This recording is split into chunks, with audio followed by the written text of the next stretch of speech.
અરે નહીં થાય, નહીં થાય. તમારી સુખડી કડક નહીં થાય. તમને શીખવાડું કે પોચી પોચી રૂ જેવી સુખડી કેવી રીતે બને. અને સાથે સાથે કહું કે આ ગોળ ભાંગવાનો જે માથાનો દુખાવો છે ને, એને ઇઝીલી કેવી રીતે ભાંગવો.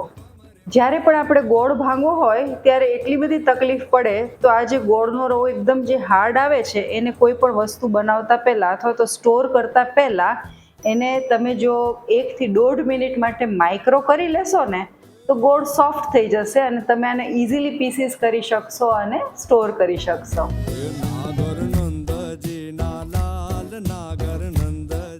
જો હવે આ ગોળને થોડો થોડો તમે આગળ પાછળ કરો, પછી આવી રીતે જો ઇઝીલી જ કટ થઈ જશે.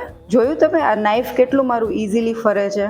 હવે આ આવી રીતે જો થતું હોય તો કેટલો ઇઝીલી ગોળ ભંગાઈ જાય.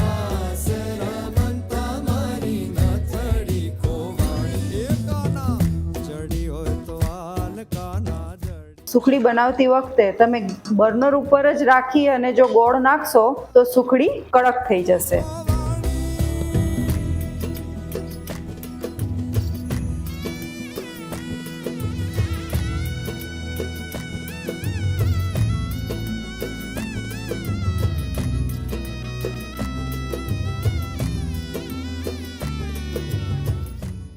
તો સુપર સોફ્ટ અને સુપર સાત્વિક એવી સુખડી તાજા ટોપરા સાથે ખાજો અને મજા માણજો.